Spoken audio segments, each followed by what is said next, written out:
Est-ce que dans la vie, vous cherchez du sens? Est-ce que vous avez la sensation que, bien que vous ayez tous les biens matériels nécessaires à votre confort, il vous manque quelque chose de crucial? Est-ce que vous sentez parfois de la culpabilité dans cette quête en vous disant « c'est vraiment un problème de riche ».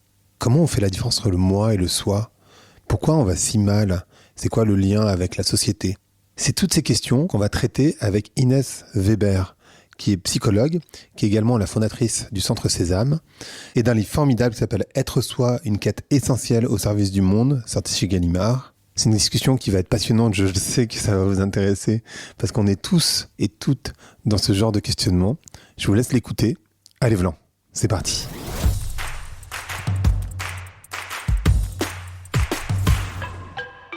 Bonjour à toutes, bonjour à tous, bonjour Inès. Bonjour Grégory. Comment tu vas aujourd'hui? Très bien. Comment tu te sens? On m'a dit, il faudrait peut-être demander comment tu te sens plutôt que comment tu vas. C'est plus profond, comment tu sens. Ah bon, c'est les fameuses météos intérieures, c'est pas ça. Je me sens calme. Ah bah c'est bien, ça on aime bien. On va parler du sens et on va parler d'être soi. Et en fait, peut-être la première question, c'est la différence entre être moi et être soi. Parce que tu fais la différence dans ton livre et c'est pas forcément très clair pour tout le monde a priori. Ah non, pas du tout. On va pour le rendre clair, je pense qu'on va commencer par une expérience qu'on fait tous. Et moi, en tant que psychologue en particulier, je rencontre beaucoup de personnes, évidemment. Et souvent, je leur demande quelles relations ils ont avec eux-mêmes. Et alors, ils peuvent dire plus ou moins des choses soit positives, soit négatives. Ça va beaucoup mieux qu'auparavant, j'ai plus confiance en moi, je me connais mieux qu'auparavant. Voilà, ça c'est quelque chose qui revient beaucoup, je me connais mieux. Sauf que quand j'interroge et je creuse un petit peu sur quel est ce que je me connais mieux, voilà comment ils le décrivent. Je sais plus qui je suis au sens où je connais mieux mes réactions, mon fonctionnement, ce que j'aime, ce que je n'aime pas, ce que je veux pas. Je fais plus les choses en fonction de moi que pour le regard des autres, vous voyez. Et donc ça, c'est ce qu'on assimile à la connaissance de soi. Sauf que c'est là où moi je parle de connaissance du moi. Parce que tout ça, c'est la partie visible, hein. Ce qui apparaît, ce à quoi je peux m'identifier, ce que j'ai perçu de moi-même, ce qui est perceptible. Voilà. Et ensuite, au bout d'un moment, il arrive que je pose une autre question. Je demande, pouvez-vous répondre à la question « Qui suis-je » Et là, souvent, le silence se fait. Un silence perplexe, un silence même gêné, un silence un peu aussi abasourdi, vous voyez. Et donc, cela marque une différence. Comment comprendre qu'on peut penser se connaître bien, beaucoup mieux, si ce n'est presque complètement, et se sentir déstabilisé par la question « Qui suis-je » Voilà ce qui peut commencer à nous mettre sur la piste de différence entre le moi et le soi, parce que justement, cette question « Qui suis-je » fait référence ou nous interpelle à un niveau beaucoup plus profond. Voilà. Et on a tout de suite l'intuition, en tous les cas, que ce que je suis fondamentalement, ce que je suis complètement, totalement, dépasse largement l'ensemble de ces caractéristiques que j'ai déjà identifiées à mon sujet. Voilà. Ce n'est pas une somme. Ce n'est pas la somme de mes qualités, de mes défauts, de mes tendances, de mes penchants, etc. Hein. Et donc, qu'est-ce que ça peut être d'autre? Mais ça, on va le découvrir au fur et à mesure de l'entretien. Exactement. Cette quête de sens, est-ce que c'est un problème de riche? Parce qu'on peut ressentir de la culpabilité quand on a, en particulier quand on a déjà tout, et beaucoup des personnes qui nous écoutent, elles sont dans un confort matériel, on va dire. C'est pas idéal, mais on pourrait parler aussi des problématiques de classe moyenne, etc. Mais bon, on va pas rentrer là. Elles sont quand même dans un confort matériel et pourtant elles sont dans cette quête de sens et elles peuvent ressentir une forme de culpabilité à laquelle tu fais référence dans le livre, qui est comment ça se fait que finalement je me sens pas très bien alors qu'en fait j'ai tout. Donc il y a cette première question et la deuxième question qui est associée, mais est-ce que c'est un problème de riche? Oui, alors ça c'est une excellente question. C'est une objection, en fait, que j'ai un petit peu anticipée dans le livre. Alors, mais je vais raccrocher avec ta première question, d'abord les wagons, parce que tu passes presque de la connaissance de soi ou la quête de soi à la quête de sens. Je pense que c'est intimement lié. Justement, là, au sens où, le sens se trouverait, où on a l'intuition, on a peut-être déjà, comme ça, une hypothèse, en tous les cas, que le sens profond se trouverait au fond de soi. ou en tout cas qu'on a besoin de se connaître soi pour comprendre le sens. En fait, ça ne nous vient pas de nulle part non plus, et on le retrouve.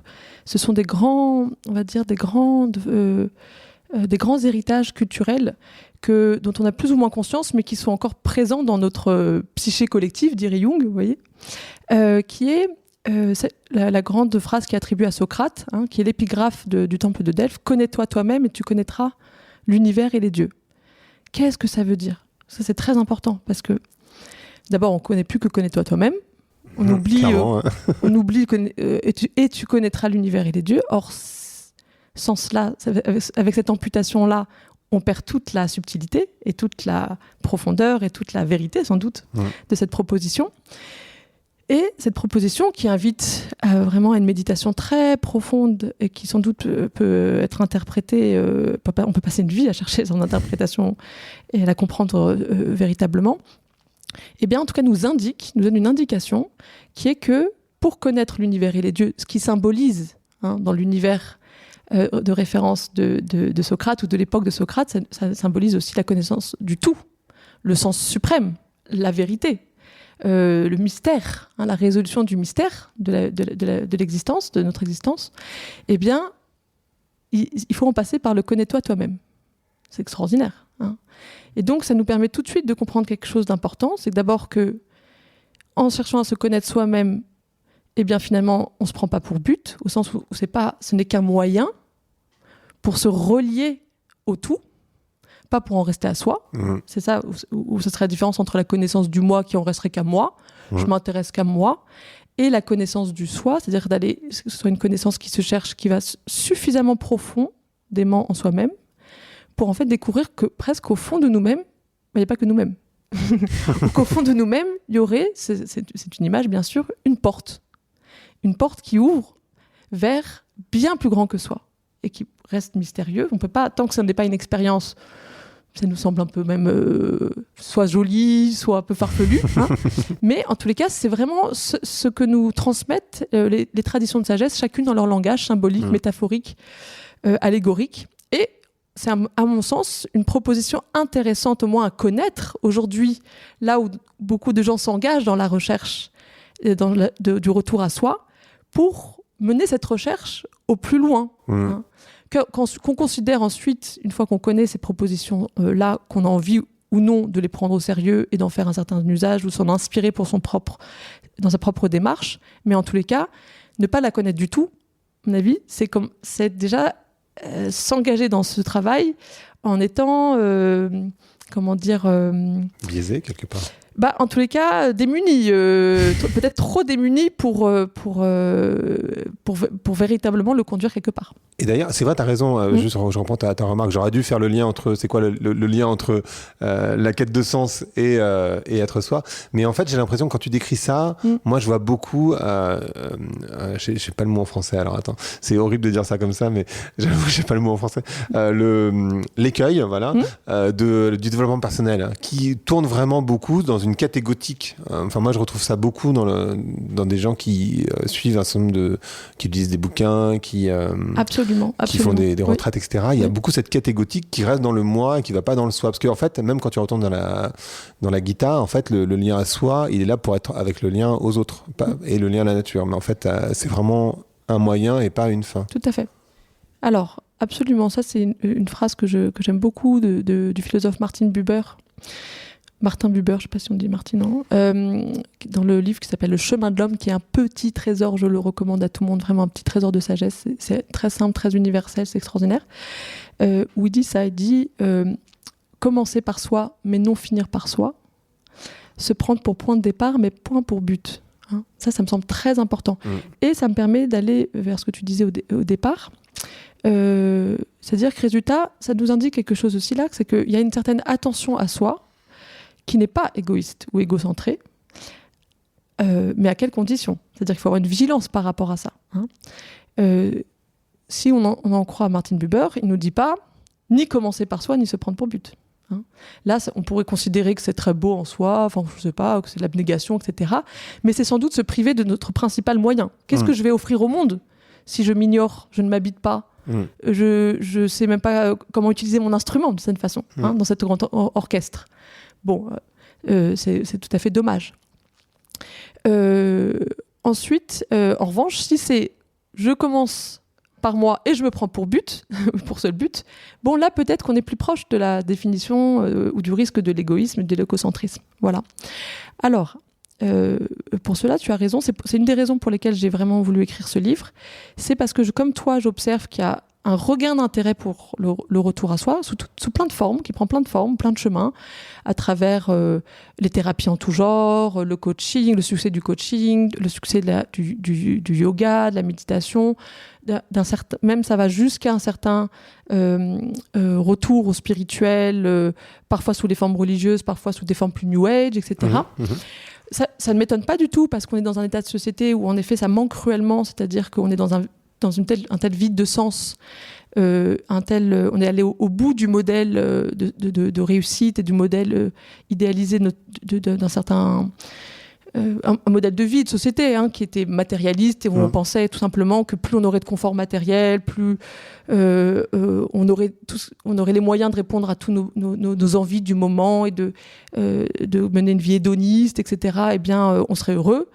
Comme ça, par l'expérience, on sent bien que c'est insuffisant. Il y a quelque chose qui cherche, par ailleurs, à rééquilibrer et à retourner, à refaire droit, reprendre le chemin de la vie non matérielle, de la dimension non matérielle de notre existence, qui passe par le sens, qui passe par les liens, ce qui est immatériel dans le lien, qui passe par la qualité, qui passe par les grandes questions existentielles, jusqu'au spirituel, c'est-à-dire la mise en culture de nos terres intérieures. Voilà. Donc, si tout ce regain-là me semble vraiment... ce regain d'intérêt me semble une bonne chose, plutôt une bonne nouvelle, de bon augure. En revanche, comme toujours, on a eu une grande coupure des héritages, avec ce mouvement de la sécularisation où très vite on est passé des aires religieuses à des aires matérialistes. Enfin, très vite, ça nous paraît vite, peut-être que c'était plus progressif. C'est mon regard qui est peut-être biaisé comme ça, de moderne. Et là, ça fait au moins 1 ou 2 générations où dans les familles, on voit bien, il n'y a plus personne dans les églises, il n'y a plus personne... on a, quelles que soient les histoires, les origines de chacun, on n'a plus vraiment d'héritage sur ces questions, sur comment mener à bien ce travail, ce chemin de la connaissance de soi. Voilà. Et donc, à partir du moment où il n'y a plus d'héritage, il y a beaucoup, en effet, d'ignorance, d'inculture, et ça nous affaiblit, en fait. Et ça nous rend aussi proie à toutes les séductions. Or, et c'est ce que je développe aussi dans le livre, eh bien, ce système capitaliste qui arrive à transformer toutes les détresses en nouveaux marchés, s'en fait un plaisir. Ça fait une grande joie lucrative, on va dire, de développer tout un marché actuellement pour répondre à ce vide de sens. Qu'il a lui-même grandement participé à créer, mais je ne vais pas rentrer dans tous les détails, j'en parle dans le livre, avec maintenant plein de nouveaux marchés que je résume sous l'appellation du marché de l'ego, mais en tout cas c'est tout ce qui serait amené à nous procurer une identité toute faite, à partir de... tout ce qui s'achèterait d'ailleurs, ou tout le marché du bien-être, où on dépense des sommes folles pour, d'ailleurs, ce qui est extraordinaire, pour du vide, du silence, pour du jeûne. Ouais, bien sûr. C'est un stage de jeûne ou de silence, c'est 1 000 €, 2 000 €, etc. Bon, dans certains cas, il y a des gens quand même qui font les choses de manière tout à fait honnête, mais c'est à se poser des questions. C'est-à-dire, pour aller vers le moins, on paie encore plus cher. Ça, c'est extraordinaire. Ça, c'est le génie. Comble du luxe. Là, c'est le génie, c'est le comble du comble. Bon. Donc c'est pour ça que j'ai voulu aussi écrire ce livre, c'est-à-dire c'est en effet pour donner des éléments de discernement en fait, tout simplement, et mettre un peu en garde. Attention à ce que la recherche ou le travail sur soi ou la recherche de sens ne sombre pas dans un égocentrisme et un égotrip généralisé. À quelles conditions, voilà. Et en fait, ma thèse, c'est que c'est comme si c'est de bon augure qu'on retourne le regard vers l'intérieur. voyez, vers soi, pas soi, pas ma surface justement, pas mon apparence. Pas un miroir. Ça, c'est le risque. Hein, et c'est ce qui essaie de. C'est là où le capitalisme essaie d'arrêter le regard pour acheter des nouveaux accessoires. Je suis très frappée aussi pardon, je vais peut-être choquer quelques éditeurs, mais par le nombre de tatouages aujourd'hui. C'est-à-dire tout ce qui essaie de s'affirmer sur le plan, en fait, du côté du moi, mais à l'extérieur, sur la partie extérieure, beaucoup par les vêtements, la façon de s'habiller, les tatouages, les piercings, après une façon de revendiquer un certain nombre de caractéristiques, que ce soit sur ses préférences sexuelles, ou au contraire son envie de ne pas se positionner ou se déterminer sur plein de choses, ou de consommation, ou de mode de vie, bref.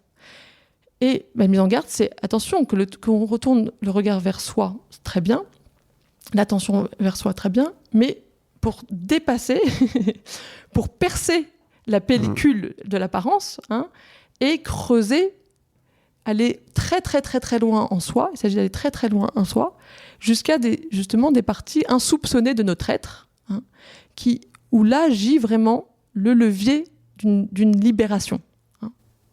Comment je laisse tomber mon histoire sur les... Parce qu'en fait, il y a à moitié répondu sur est-ce que c'est un problème de riche. Je pense que on y reviendra peut-être un moment, c'est spiroïdal. Mais je vais continuer la conversation. Parce qu'en fait, tu n'as pas apporté la réponse, mais tu as apporté la question. Comment on fait pour faire au niveau individuel, moi, par exemple, Grégory, je me dis, mais ok, je suis dans cette quête. J'ai vraiment besoin, parce que comme tout le monde, je suis perdu. Il y a vraiment ce mal-être très profond qui touche à peu près tout le monde, j'ai l'impression, dans la société occidentale. Comment je fais pour ne pas me perdre dans la connexion à moi et comment je fais pour aller dans la connexion à soi? Au soi, oui, tout à fait. Alors, là, moi, ça, c'est vraiment mon travail en thérapie et qui était beaucoup inspiré aussi par un auteur qui s'appelle Karl Friedrich Graf Durkheim, qui est un thérapeute allemand qui était initié au bouddhisme zen et qui a beaucoup écrit. Voilà, je vais donner un exemple. C'est un exemple parce qu'il y a tous les chemins sont possibles. Il n'y a pas une réponse, il n'y a pas un mode mais c'est d'emploi. comme ça souvent que moi j'opère aussi en thérapie, c'est-à-dire que je commence par une question. Une question qui a vocation d'attirer l'attention sur autre chose. Et la question en question, c'est à quel moment dans votre vie vous avez eu l'impression d'être au mieux, pas au sens de se sentir très bien, au sens de se sentir être le plus complet, le plus pleinement, le plus vivant, le plus vibrant, être dans l'être. Voilà. À chaque fois que je pose cette question, on pourrait dire qu'une personne sur deux devrait ne pas comprendre la question. Jamais. Tout le monde comprend très bien la question, tout le monde comprend très bien de quoi je parle. Et tout le monde a au moins une expérience ou un moment, un souvenir de tel moment.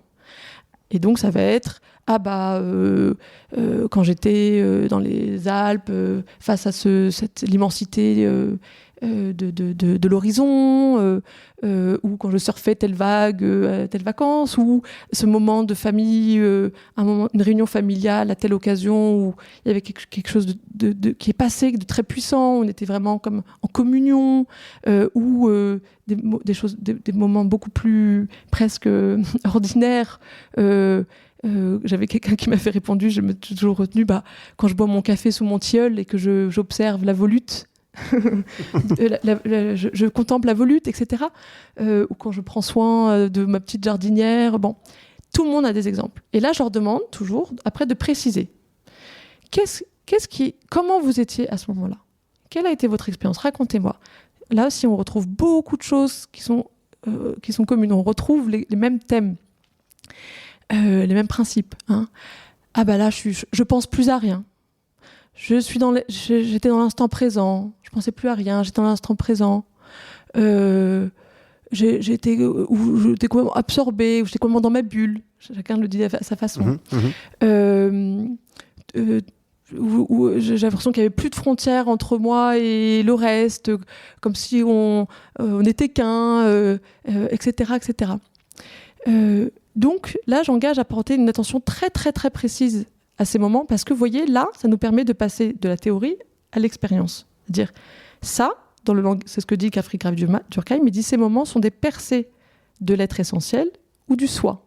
C'est-à-dire, ce sont des moments où vous faites l'expérience de vous-même, avec cette fois-ci votre conscience, dont le centre de gravité n'est plus passé à la surface, mais au centre. Voilà. Or, qu'est-ce qu'on fait de ces expériences ? Ces expériences, généralement, on n'y prête pas une grande attention. On les savoure sur le moment, et puis après on les oublie. Et on n'a même pas réfléchi à ce qui s'est produit. On peut presque l'associer à de l'ennui, non ? T'as pas l'impression ? À comment ? À de l'ennui. Si on pourrait presque associer ça à de l'ennui. Alors qu'en fait, c'est le moment le plus... Tu vois, c'est... Eh ben, en tout cas, quand tu dis ennui, peut-être que je vais dire un petit peu différemment, c'est-à-dire que, en fait, c'est un événement tout intérieur. Voilà. C'est-à-dire qu'on a l'habitude de tout remplir par l'extérieur ou de chercher une stimulation et d'entretenir une stimulation extérieure. Et là, c'est un événement tout intérieur. C'est-à-dire qu'on est rempli du dedans, par le dedans. Et donc, de cette façon, on est presque vidé du dehors ou en tout cas dans aucune attente, complètement comme si on se donnait. On prend rien du dehors. Voilà. Donc, c'est tout à fait... Ça permet aux personnes d'expliquer, voilà, quand je dis être essentiel ou le soi, ça peut être, si vous avez fait une telle expérience, voilà ce qui peut éclairer ce concept, qui reste qu'un concept. Ouais, voilà. Bien sûr. Et à partir de ce moment-là, c'est la question, qu'est-ce qu'on fait de ces moments ? Or, on ne les prend pas suffisamment au sérieux. On pense que c'est pas ça la vraie existence, la vraie vie, que c'est juste une petite cerise sur le gâteau, comme ça, des petits moments aléatoires, des petites sucreries, des petites parenthèses enchantées, et on ne les cultive pas. Et c'est là où les traditions de sagesse interviennent. Elles disent, en fait, ces expériences, c'est ce que dit Kafri Graf Durkheim, il faut les prendre très au sérieux, parce que tu goûtes à ce moment-là, en fait, ton sommet. C'est à ça que tu peux élever le niveau de qualité de ton existence si tu élèves ton niveau de conscience suffisamment. Et ça se travaille. Et c'est là où on passe de l'expérience à l'exercice. Parce qu'il ne s'agit pas d'attendre les prochaines vacances, la prochaine vague de surf, la prochaine soirée électro, la prochaine réunion familiale, parce qu'elles seront toujours rares. Mais c'est justement l'exercice vise à muscler cette faculté de l'âme, c'est une faculté de l'âme qui se travaille, et bien de déplacer notre centre de gravité de la conscience de la surface, du moi, du mental, au centre, au soi, au cœur. Et tu as un exemple d'exercice ? Parce que forcément, c'est la base. Les gens ils t'écoutent, ils se disent bah oui, ok, mais comment je fais du coup ? Mais non seulement j'ai un exemple, mais alors c'est bien sûr que j'ai des exemples. D'abord, c'était la vocation profonde des rites, de tous les rites, des prières quotidiennes, des rites hebdomadaires comme le jour du repos, annuels, etc. Tous les rites visent fondamentalement à relier l'être humain à son centre, à replacer, il travaille aussi sa conscience de replacer son être particulier dans un tout, que ce soit de tout cosmique jusqu'à une dimension transcendante pour celles et ceux qui considèrent qu'il y en a une. Voilà. C'est un travail de reliance. D'ailleurs, le mot religion, à l'origine, ça vient de religare, c'est relier. Mais on relie quoi à quoi ? Voilà. Sauf que nous, on est coupé, on n'est pas relié. Déconnecté de notre être profond, ce qui nous déconnecte aussi de la profondeur de l'autre. D'où le fait qu'on souffre aussi de relations souvent trop superficielles. Bon. Et aussi qu'on a une relation d'extériorité avec la nature et qu'on en fait une chose et qu'on n'arrive plus suffisamment à en prendre soin parce qu'on n'en reconnaît pas, on n'entend pas l'être à travers les formes naturelles. On ne retrouve pas ce qui nous est identique, c'est-à-dire la vie qui bat, autant en nous qu'en ce qui nous semble, dans tout ce qui vit, et même quand ça vit sous une forme qui nous est étrangère ou qui nous semble très éloignée de nous. Bon. Donc les exercices spirituels, alors ils sont très variés dans leur forme. Alors je peux le dire d'une manière, c'est ce que je dis souvent aux gens il faut quand même un peu simplifier au départ. Il y a des grandes familles, par exemple, il y a l'exercice... à chaque fois, ça prend un support. Les exercices corporels, toutes les pratiques qui passent par le corps, mais qui ne visent pas le corps, qui visent l'esprit, de rentrer en contact avec l'esprit à travers certaines gestuelles, etc. Donc ça, c'est les exercices de yoga, les arts martiaux, les marches comme les seishin dans le bouddhisme, etc., les marches très très lentes, etc. Toutes les pratiques artistiques, comme la calligraphie, les mandalas, toutes les même la peinture, etc. Le tissage, c'était un grand exercice spirituel aussi. Les arts et artisanat, ça me permet de préciser. Et puis toutes les pratiques du silence, qui sont que je dirais de la prière à la méditation zen, c'est-à-dire le silence par le silence. Toutes les pratiques de communion, de recueillement, de prière, de silence. Voilà, c'est des grandes familles.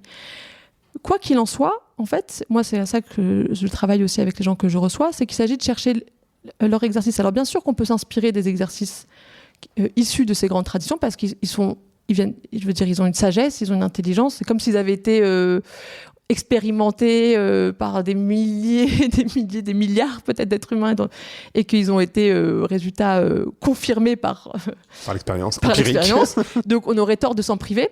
Mais en même temps, il s'agit jamais, je pense, le mouvement, c'est jamais bon de se chercher soit en prenant à l'extérieur tel quel. Il y a de toutes les façons un effort de réappropriation.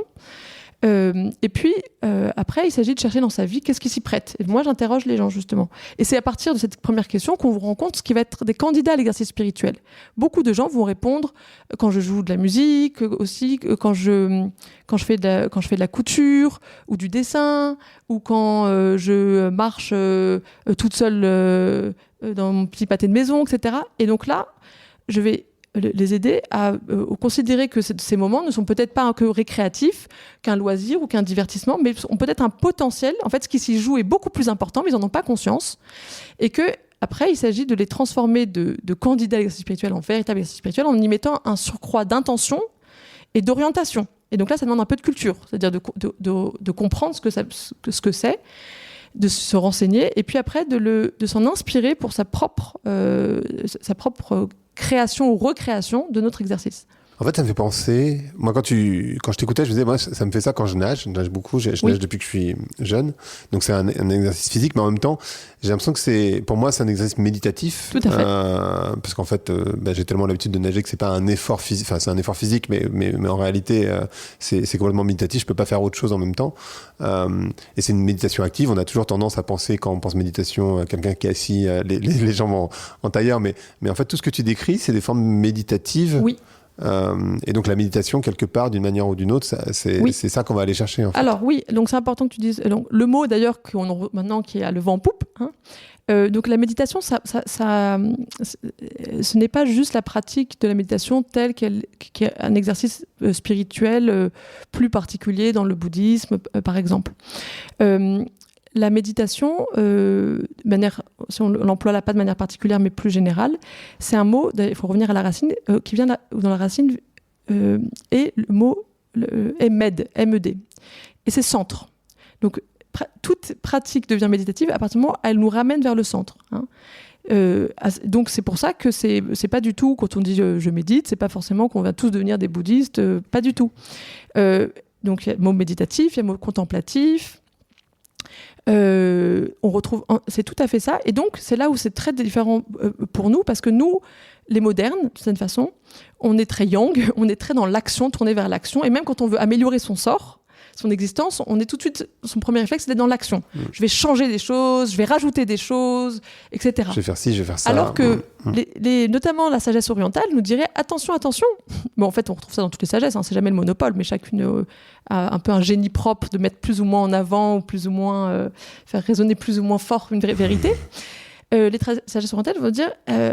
au contraire, peut-être que ce qui te manque, c'est le contraire complémentaire dans ta vie. Et qu'il ne s'agit pas d'ajouter de l'action, etc., mais d'ajouter de la méditation et de la contemplation. Il ne s'agit pas de remplir encore plus, mais d'introduire du vide. Qui va, pas un vide qui est un néant, mais un vide qui va être un espace d'émergence, un espace pour l'intériorité, en fait. Bon. Pas plus de stabilité, mais aussi un peu de solitude. Pas plus de paroles, mais un peu du silence. Pas pour exclure le reste, il ne s'agit jamais d'exclure, mais d'équilibrer. Voilà. Donc moi, je remarque beaucoup ça en tant que thérapeute, c'est ce dont on manque cruellement. Et le problème un peu du développement personnel ou de toutes ces méthodes-là, c'est qu'en général, ça amène plus les gens à rajouter du plein ou à refaire ça, à s'en rajouter, on va dire, qu'à en retirer. Quoique, il y a après, là-dedans, un certain nombre de propositions qui permettent de revenir à ça par une voie qui a l'air au début d'être un détour, mais qui en fait qui y ramène. J'ai fait un TED Talk qui te plairait sans doute, le titre c'est La réalité toxique de la course au bien-être. Tu vois, tout à fait. Vraiment là-dedans. Dans ce que tu disais sur... ça me fait penser à la personne qui t'a répondu sur son café, etc. Est-ce que quelqu'un qui se sent pas très bien, J'ai donné ce conseil hier, c'est pour ça que je te pose la question. L'idée, ça serait pas de se dire, rajoute du rituel. Tu ritualises un peu ta vie. Il faut que tu fasses des choses de manière régulière, les mêmes. Est-ce que ça permet pas de s'ancrer, justement? Oui, alors tu as raison. Alors après, le bon rythme peut en effaroucher certains. Oui, ça peut être prendre un café sous un arbre. Mais d'autres, là en ce moment, on entend plus le mot routine, par exemple. Oui. Ou d'exercice, tout simplement. En tous les cas, derrière tout ça, il y a la notion d'autodiscipline.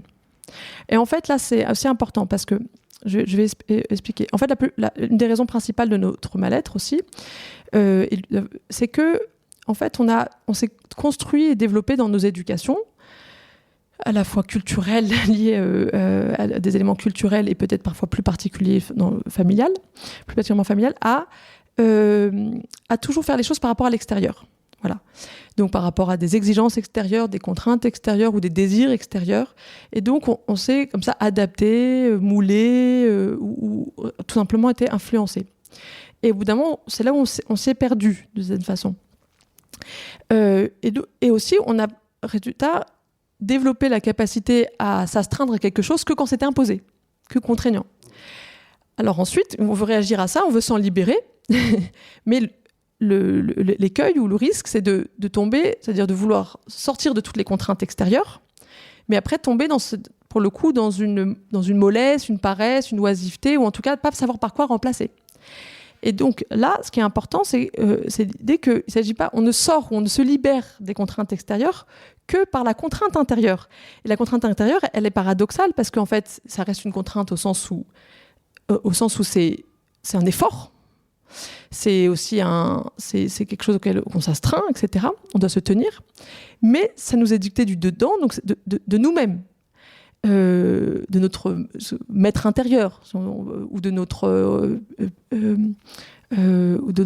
intuition propre, hein, bref. Eh bien, et donc à cet égard, la liberté n'est pas l'absence d'aucune détermination, mais de la capacité d'autodétermination. Et c'est là où on a besoin pour véritablement se libérer et véritablement avoir l'impression de se redresser notre vie, de se réappartenir et de redevenir auteur, non pas juste de couper tous les liens, de couper toutes les limitations, etc., et toutes les contraintes, sortir de tout ça, et juste prendre un van et rester... J'ai rien contre les vannes, hein, vous inquiétez pas, mais en tout cas, parce qu'il y a un moment où on risque d'être dans une perpétuelle errance, mais simultanément, ou en tout cas fondamentalement, il s'agit de se réordonner du dedans. À cet égard, parce que j'ai beaucoup parlé du mot norme dans le livre, l'étymologie de norme, elle n'est pas négative. La norme, c'est équerre, règle. Voilà.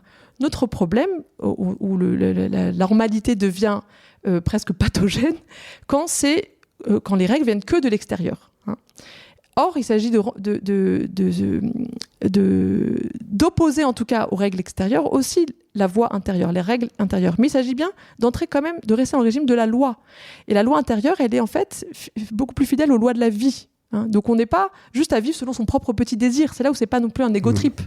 C'est qu'on va se rendre attentif on va retrouver en soi la source des lois du vivant, de ce qui préside à l'harmonie universelle. Hein. Et on va s'ordonner, on va s'y accorder. Voilà.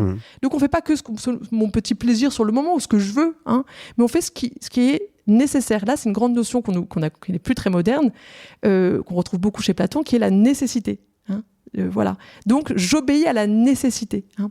Et après, on a tout un travail de composer entre les lois extérieures et les lois intérieures. Et là, ça devient la maturité. Il ne s'agit pas de faire ou tout l'un ou tout l'autre. Hein.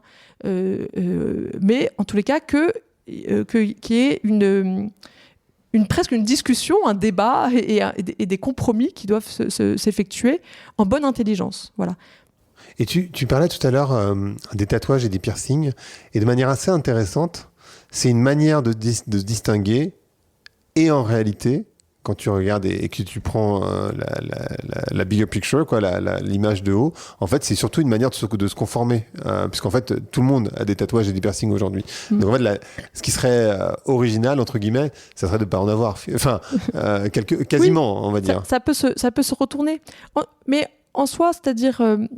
rien n'est, on va dire, rien n'a une signification en soi-même. Bien sûr. Il y a tout à fait, on peut être amené à choisir de faire un tatouage pour les bonnes raisons. Mais justement, d'où me vient l'inspiration ? Si l'inspiration me vient des magazines ou des gens que je vois dans la rue ou des nouveaux discours qui me fait assimiler ça à justement être rebelle, à être non conformiste, etc. Là, je tombe dans le panneau.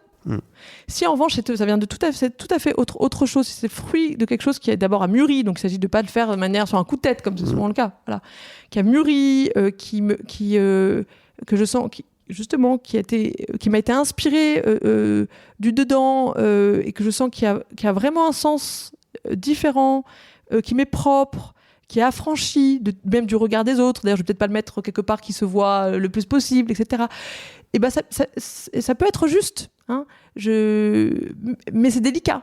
Et ça nécessite à cet égard peut-être un peu aussi de tempérance et de discernement et de temps de maturation. Voilà. Moi, j'ai un tatouage qui est caché, tu vois, plus ou moins. Il est sur mon avant-bras. Ah, j'avais pas vu. Tu vois, comme quoi. Et pourtant, il est sur mon bras.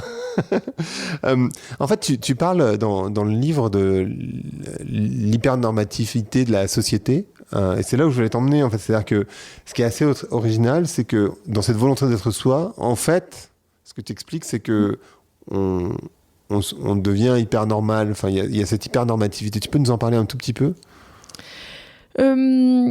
Non, d'abord, ce que je dis, c'est qu'on est confronté à une injonction paradoxale qui est qu'on est dans une... D'abord, la modernité s'est érigée sur un idéal du sujet autonome et libre. Voilà. Et donc, qui dit autonome et libre, qui dit capable d'autodétermination, qui peut être le libre auteur et le seul décideur de son existence. Hein. Or, d'abord, c'est pas ce qui est... C'est-à-dire ça, c'est le principe, mais dans les faits, on a l'impression d'en être quand même très loin. C'est pas le vécu des gens. Les gens se sentent très aliénés, hein, très dans l'impossibilité de mener vraiment les vies qui auraient du sens pour eux, et qu'ils auraient choisi fondamentalement, ne serait-ce que par leur travail. Qui fait un travail qui a du sens, qui correspond vraiment à son élan intérieur et à ce qu'il sent qui lui permet de s'accomplir. Hein. Vraiment, là, c'est malheureusement un privilège. Ça ne devrait pas du tout être un privilège dans une société dite développée. Bon. Voilà. Et donc, je disais, l'injonction paradoxale, c'est qu'à la fois, on grandit avec cet idéal qui est d'ailleurs martelé par tous les slogans publicitaires, et publicitaires et politiques, on peut le dire comme ça. Oui, on peut élargir. Et en même temps, tout le monde a intériorisé, moi c'est ce que j'entends en tant que psychologue, intériorisé l'obligation, au fond, d'être comme tout le monde. Voilà. Quand on écoute les gens, ils disent bah oui, mais en fait, j'ai toujours voulu faire, je voulais pas faire de vagues, je voulais faire plaisir à mes professeurs ou mes parents ou un tel, pas causer de problème. Je voulais pas qu'on me remarque, je voulais pas. Bon, et donc ça aboutit au fait qu'ils ont toujours fait ce qu'on leur demandait. Donc là, stupeur. Ou en tout cas... ils ont fait ce qu'ils pensaient que les autres avaient envie qu'ils fassent. Il y a aussi ça. Exactement. Et donc, je parle de cette... Donc, je dis, mais en fait, oui, il y a une injonction paradoxale parce que il y a ce principe et il y a le discours et il y a l'idéal dans lequel on est bercé. Mais concrètement, on est je pense, dans une société qui, de ce point de vue, peut-être a elle-même trahi son propre idéal, je ne sais pas. Et moi, je l'associe, je le nomme comme ça très clairement à notre modèle économique, notre système économique, qui a besoin, pour servir son ordre, de masse d'hommes et de femmes qui servent ses logiques et qui sont donc pris dans la roue infernale du travail et de la consommation. Donc, je dis, on est dans une société qui...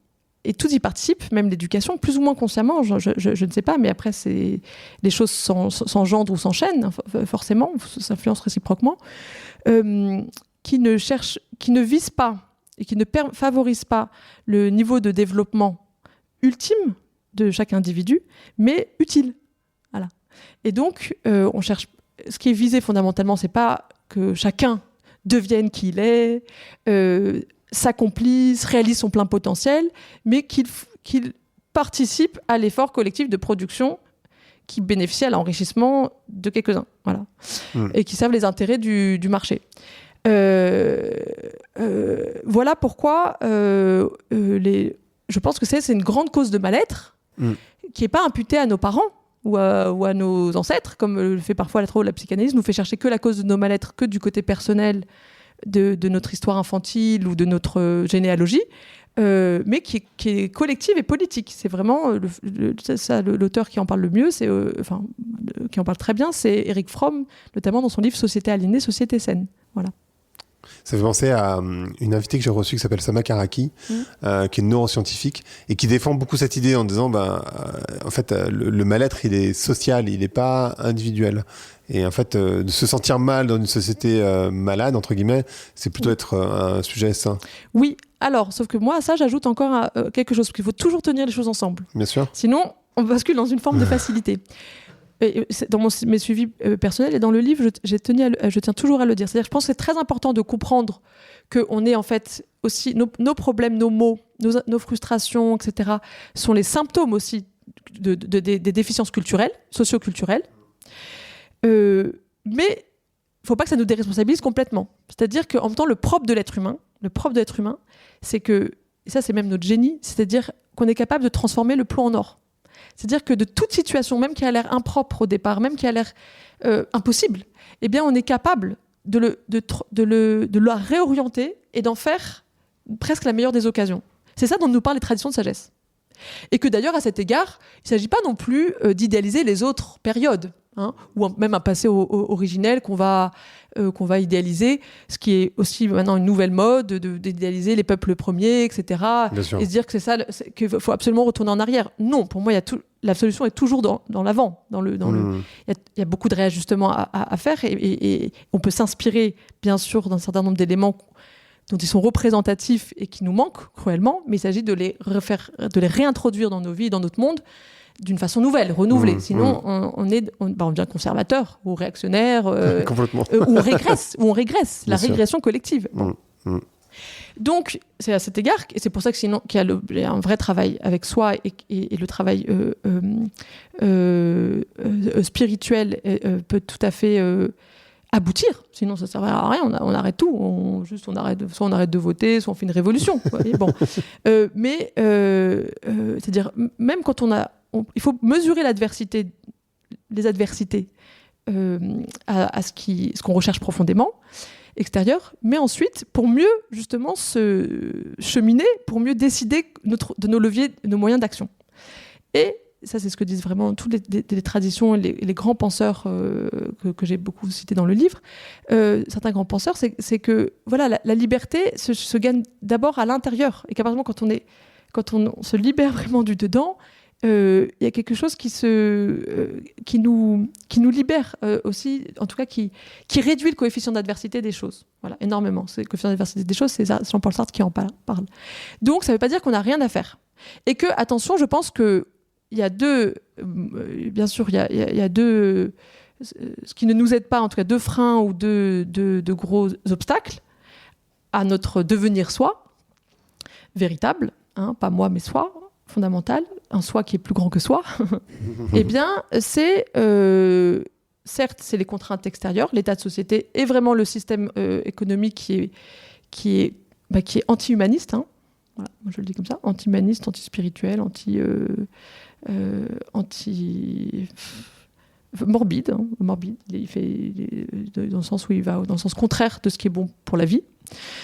Et de l'autre côté, nous-mêmes, on est notre propre. Attention, il faut se méfier de nous-mêmes. On est aussi notre propre obstacle parce que notre paresse et nos peurs. Et il y a beaucoup de paresse aussi. C'est-à-dire que moi, ce que je vois beaucoup aujourd'hui, c'est que les gens, ils veulent tout d'un coup, ils veulent le bonheur, ils veulent la connaissance de soi, etc. Mais tout de suite et sans effort. C'est-à-dire mais ça aussi, ça vient pas de nulle part. C'est la mentalité.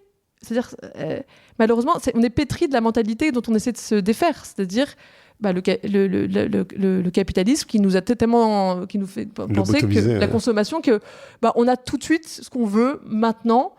Ça nous fait en fait presque des adultes immatures capricieux, omnipotents, qui nous maintient dans un infantilisme. Or, non, moi je dis toujours aux gens qui viennent me voir, parce que pareil, parfois ils viennent voir le thérapeute ou le soignant, etc., comme si c'est l'autre qui va tout faire pour eux, hein, qui doit les changer d'un coup de baguette magique, ou comme on change une ristourne au garagiste. Hein, ça va pas, faites-moi quelque chose. Bon. Non, moi je leur dis, si vous voulez améliorer des choses dans votre vie, si vous voulez, comme vous dites, peu importe ce qu'ils veulent, le bonheur, la connaissance, la vérité, tout ça, si vous n'êtes pas prêt à fournir des efforts à la mesure de vos ambitions, ça ne sert à rien de venir me voir, vous allez perdre votre argent et votre temps. Moi, je ne peux rien faire d'autre que vous aider à discerner le juste effort. Le juste, c'est à la fois en termes de proportion, il faut à la fois être exigeant et se ménager, on ne peut pas tout de suite, mais à mesure qu'on est qu'on prend des forces et qu'on gagne en vigueur, et ben on peut ajouter la difficulté ou de l'intensité dans son effort. Donc juste au sens de la bonne proportion et de la bonne orientation. Voilà. Mais c'est exactement comme dans le sport. Je dis, c'est très facile d'expliquer ça aux gens quand ils font du sport, parce que si je veux... En fait, ça c'est vraiment une image importante pour nous comprendre. Vous voyez, au niveau du corps, on se rend bien compte que quand on voit ce que fait un gymnaste, qui fait un contorsionniste par exemple, ou quand on voit là tous ceux qui ont les JO, tous ceux qui ont fait des records, battu tous les records en endurance, en vitesse, en tout ce que vous voulez. Bon, on se rend bien compte qu'entre ce qu'on exprime nous-mêmes de nos capacités corporelles et ce qui est possible à l'être humain, il y a un écart. Là, on l'observe, c'est évident. Et ben, je dis aux gens, pour leur faire comprendre, c'est la même chose avec l'âme. C'est-à-dire, nous, les êtres humains, c'est comme ça qu'en tout cas, la vision traditionnelle de l'être humain, elle est tripartite. C'est-à-dire, on n'est pas qu'un corps, on est corps, âme, esprit. Je ne vais pas tout préciser, expliciter maintenant, vous pouvez regarder dans le livre. Bon. Mais, même si on trouve, ces mots-là, ils ne me plaisent pas trop, quoi qu'il en soit, à chaque fois que j'interroge des personnes et que je dis, est-ce que vous êtes que ce corps ? Tout le monde est d'accord pour dire non, je ne suis pas qu'un corps. Il y a bien autre chose, quelque chose anime ce corps. Je ne sais pas comment le nommer, je ne sais pas comment le représenter, mais c'est ça aussi tout l'objet de la quête de la connaissance de soi ou la quête spirituelle. C'est d'aller à la rencontre de ce que je suis d'autre qui dépasse ce corps. Bon. Mais en tous les cas, je dis, cet autre côté, eh bien, donc je vais l'appeler l'âme, comme le corps, à l'instar du corps, il y a des facultés de l'âme qu'on n'apprend plus à développer. Et c'est ça qui crée aussi notre faiblesse et notre malheur. Et ça s'apprend par des exercices. C'est ce dont nous parle les traditions de sagesse, et c'était la vocation, en effet, de tous les rites. Voilà. La vocation originelle. Ça ne veut pas dire qu'il n'y a pas un usage qui s'est dégradé, qui parfois même a abouti à l'inverse. Donc il s'agit d'être critique et de savoir, de bien remettre les choses à leur place. Bon. Et donc, de la même façon qu'il y a ces facultés du corps, donc de la même façon, en fait, les traditions de sagesse nous disent, toi, l'être humain, entre ce que tu exprimes spontanément de tes potentialités intérieures, ce que tu sais spontanément de toi et ce qui est ultime, ton réel potentiel, eh bien, il y a un écart abyssal. Et ça, pour s'en rencontrer, on peut aussi comparer avec les éveillés, les grands sages. Hein. Il en existe. Là, au XXe siècle, il y avait le sage Ramana Maharshi en Inde ou Mahamanda Moy.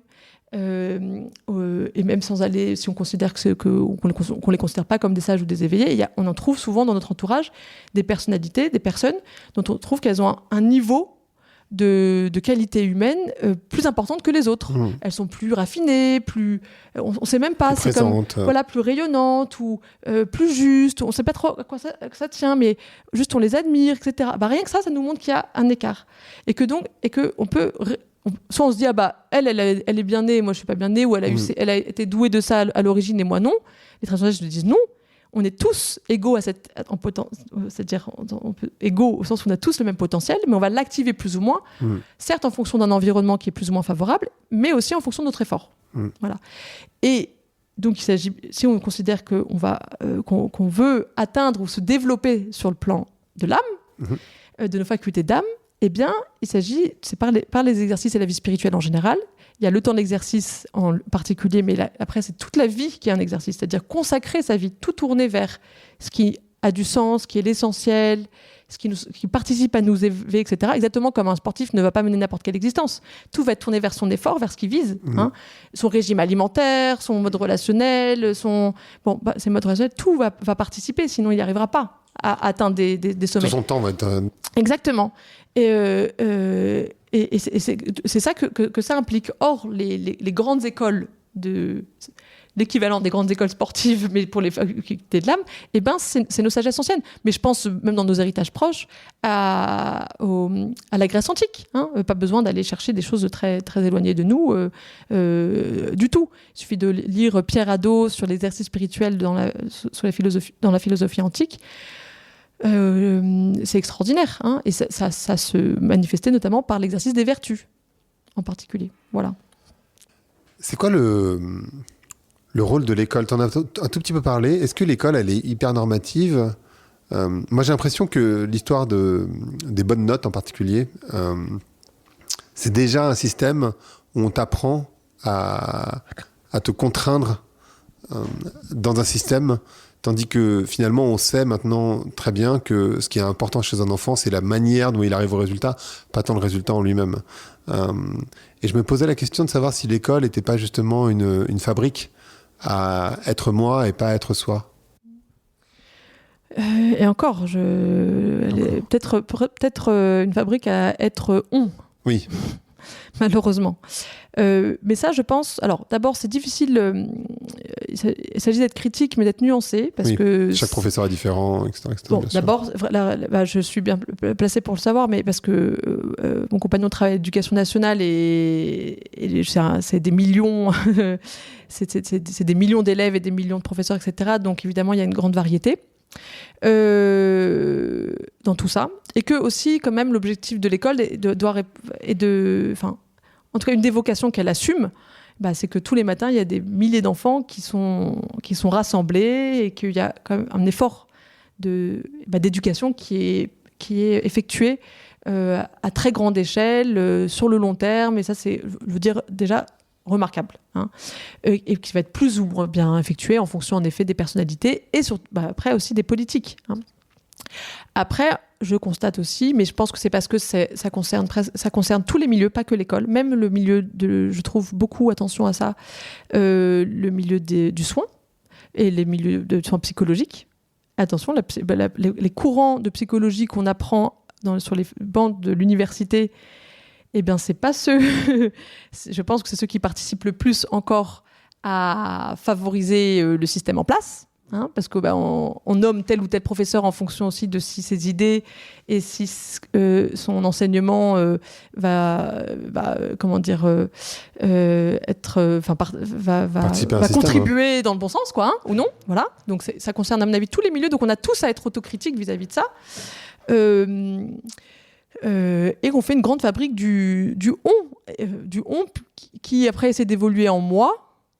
Et c'est encore pas du tout le but du jeu. Au contraire, c'est ce que j'explique aussi dans le livre, c'est que finalement, plus c'est très traditionnaliste qui nous disent que plus on s'intéresse au petit moi, plus on essaie de développer le petit moi, paradoxalement, plus on essaie de sortir en fait des aliénations par le petit moi, le simple effort du petit moi, et plus paradoxalement, ça nous rend au contraire fébrile, ça nous asservit. Parce que c'est le petit moi qui est le plus sujet à tous les conditionnements et aux influences. C'est la partie de nous qui, de toutes les façons, c'est l'interface avec le monde. Mmh. Donc elle est toujours en prise. Voilà. Elle est toujours limitée de toutes parts. C'est sa nature, quoi. Bon. Donc on va au mieux remplacer un asservissement par un autre, une imitation par une autre, sur ce plan-là.